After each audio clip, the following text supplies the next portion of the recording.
Terima kasih pemirsa, Anda kembali menyaksikan Kominfo Newsroom.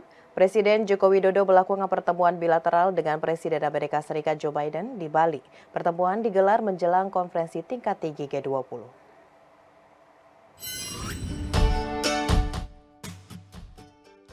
Sejumlah pemimpin negara G20 dan organisasi internasional mulai tiba di Bandara Internasional I Gusti Ngurah Rai, Kabupaten Badung, Provinsi Bali pada Minggu 13 November 2022. Kehadiran para pemimpin tersebut adalah untuk menghadiri konferensi tingkat tinggi G20 di Bali yang akan digelar pada 15 hingga 16 November 2022. Salah satu pemimpin negara yang tiba adalah Presiden Amerika Serikat Joe Biden. Pesawat kepresidenan Amerika Serikat Air Force One yang membawa Presiden Biden tiba di Bandara Internasional I Gusti Ngurah Rai sekitar pukul 21.46 waktu Indonesia Tengah. Di kesempatan lainnya, melalui tayangan di video YouTube Sekretariat Presiden Senin 14 November 2022, Presiden Joko Widodo melakukan pertemuan bilateral dengan Presiden Amerika Serikat Joe Biden di Bali. Pertemuan digelar menjelang konferensi tingkat tinggi G20. Dalam video tersebut, terlihat Presiden Joko Widodo mengenakan jas berwarna hitam, sedangkan Biden menggunakan jas berwarna biru. Keduanya duduk di kursi yang berhadapan, ada bendera Indonesia dan Amerika Serikat di meja tersebut. Presiden Joko Widodo mengucapkan selamat datang kepada Presiden Joe Biden. Presiden juga mengapresiasi kedatangan Biden di KTT G20. Presiden Biden di KTT G20 di Bali.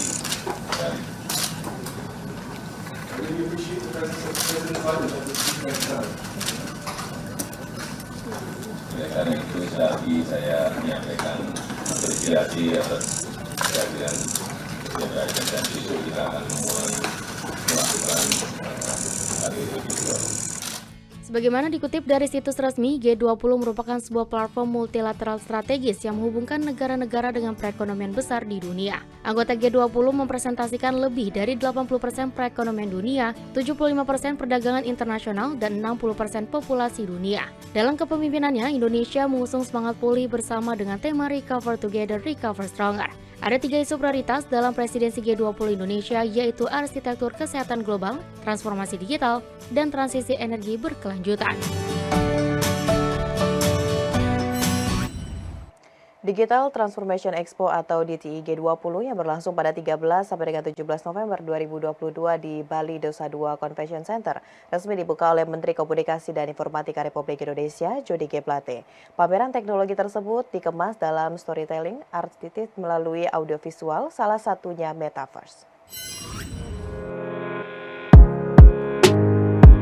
Menteri Komunikasi dan Informatika Joni G. Plate resmi membuka Digital Transformation Expo atau DTE G20 yang digelar di Bali Nusa Dua Convention Center. Pameran Teknologi Digital Transformation Expo merupakan side event dari penyelenggaraan KTT G20 dan merupakan akhir dari rangkaian kegiatan Digital Economy Working Group G20.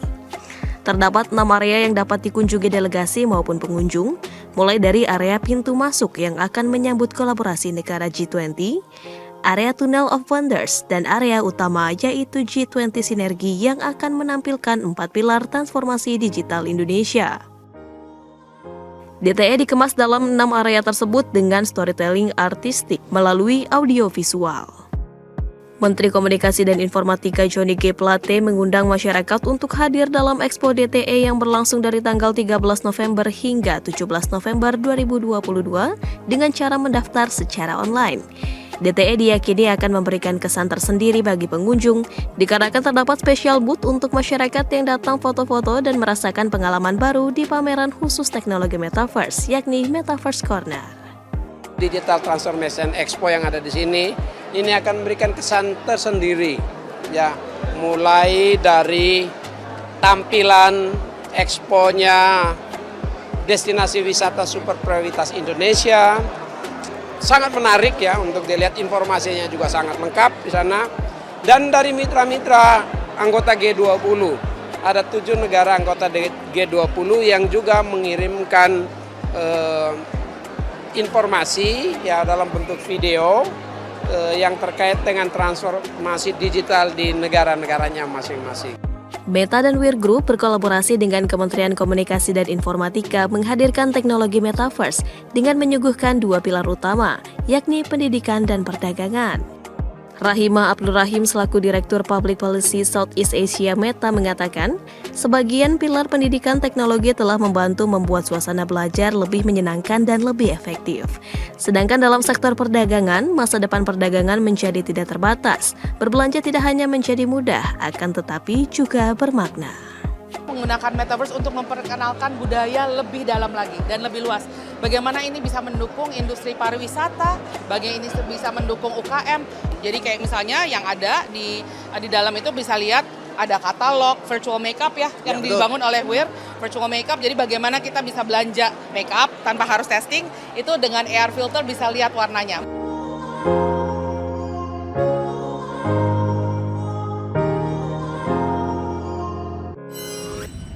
Pemirsa, pembukaan DTI 2022 di Nusa Dua Bali, Menteri Koperasi dan UMKM Teten Mas Duki turut hadir dalam pameran tersebut dan berharap penerapan teknologi Metaverse dalam UMKM dapat menjangkau pasar yang lebih luas.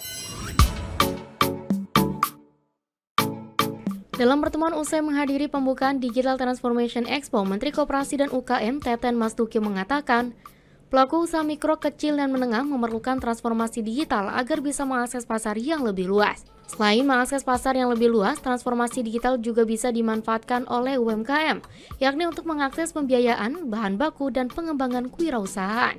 Ia pun mengapresiasi transformasi digital di sektor UMKM yang telah berjalan saat ini. Dia menyebut setidaknya sudah ada 21 juta UMKM yang go digital. Menko UKM Teten menambahkan bahwa teknologi Metaverse yang mulai berkembang saat ini juga bisa dimanfaatkan oleh UMKM untuk go digital. Metaverse dinilainya memiliki banyak keuntungan bagi UMKM terutama untuk penjualan dan promosi. Ya, kami UMKM kan memerlukan transformasi digital untuk beberapa hal, untuk mengakses market yang lebih luas, mengakses pembiayaan, mengakses bahan baku, dan mengakses pengembangan kewirausahaan. Nah, kita udah 21 juta kan saat ini UMKM yang sudah terhubung ke platform digital. Jadi dengan perbaikan infrastruktur termasuk juga banyak inisiatif baru platform-platform digital dalam skala yang lebih kecil, lokal, ini juga akan memberikan kesempatan bagi para pelaku UMKM dimanapun untuk masuk ke digital ekonomi kita. Ya, tadi saya yang terakhir ya, Metaverse ya, itu bagus. Jadi ini akan ada peningkatan omset kalau menurut saya, karena dengan Metaverse seperti orang tadi bisa mencoba sendiri ya, belanja itu seperti tadi kosmetik atau pakaian, itu saya kira akan meningkatkan penjualan di online. Pemerintah yakin pertemuan Sherpa G20 keempat yang berlangsung pada 11 sampai dengan 14 November di Jimbaran, Bali akan menghasilkan kesepakatan Leaders Declaration. Pertemuan ini sekaligus menjadi yang terakhir sebelum konferensi tingkat tinggi dalam presidensi G20 Indonesia yang dilaksanakan pada 15 sampai dengan 16 November 2022. Jelang puncak konferensi tingkat tinggi G20 pada tanggal 15 hingga 16 November 2022 mendatang di Nusa Dua Bali, pemerintah yakin pertemuan Sherpa Track G20 keempat akan menghasilkan outcome dokumen dalam bentuk Leaders Declaration. Leaders Declaration merupakan komitmen dari para pemimpin G20 terhadap upaya bersama dalam pemulihan ekonomi dan kesehatan pasca pandemi COVID-19. Ketua Sekretariat Gabungan Sherpa Track dan Finance Track Presidensi G20 Indonesia Susi Wijono Mugiarso menyampaikan dalam keterangan persnya bahwa outcome dokumen menjadi penting karena menjadi acuan bagi perhelatan presidensi G20 berikutnya di India. Dalam pertemuan Sherpa ini juga Indonesia akan menghasilkan lampiran aneks yang disebut dengan Concrete Deliverables yang menjadi lampiran berupa proyek, program atau inisiatif, terutama dalam bentuk kerjasama multilateral yang akan mengusung aksi konkret dari prioritas presidensi G20 Indonesia. Hasil pembahasan selanjutnya akan menjadi lampiran dari deklarasi pimpinan. Di dalamnya terdapat kurang lebih 226 proyek maupun inisiatif. Dari jumlah tersebut ada 115 yang terkait dengan prioritas isu presidensi Indonesia 2022. Lebih lanjut, Susi Wijono mengungkapkan bahwa dengan dihasilkannya Concrete Deliverables ini diharapkan akan menjadi solusi bagi berbagai krisis di dunia, baik krisis pangan, energi, maupun krisis keuangan. Sampai dengan hari ini, kita masih optimis untuk mengupayakan outcome dokumen atau sering kita sebut sebagai Leaders Declaration dari presidensi G20 Indonesia ini melanjutkan tradisi dari semua KTT G20 yang sebelumnya selalu menghasilkan outcome documents berupa leadership declaration. Dan ini juga menjadi presiden bagi pertemuan KTT G20 tahun berikutnya yang nanti akan diselenggarakan tahun 2023 di India. Kalau kita lihat di dalam pertemuan Sherpa keempat ini, semua Sherpa dari seluruh negara yang hadir di pertemuan KTT G20 mempunyai komitmen yang kuat dan semangat kebersamaan untuk menghasilkan outcome dokumen atau leadership declaration dari presidensi Indonesia di tahun 2022 ini.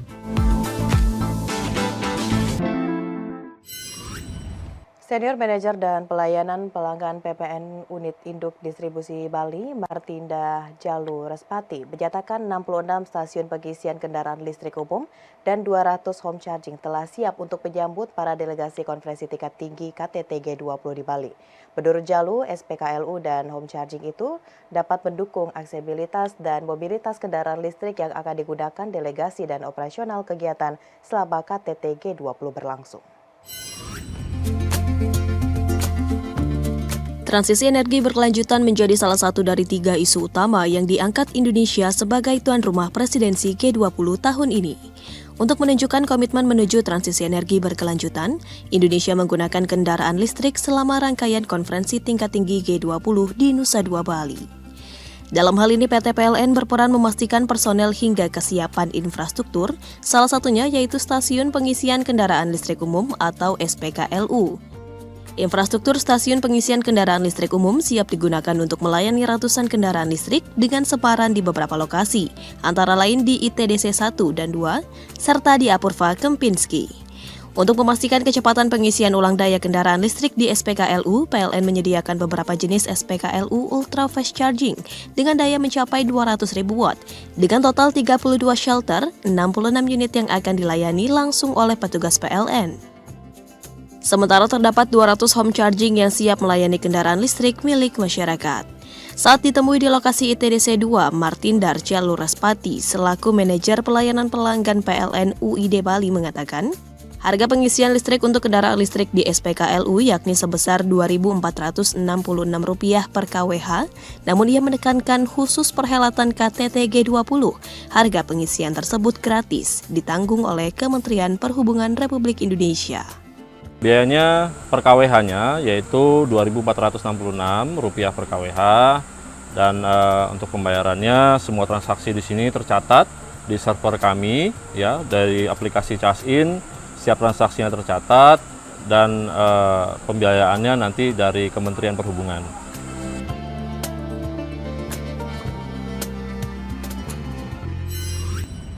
Pemirsa, setelah jeda kami akan kembali dengan informasi Bata Agen TNI amankan KTT G20 sesaat lagi.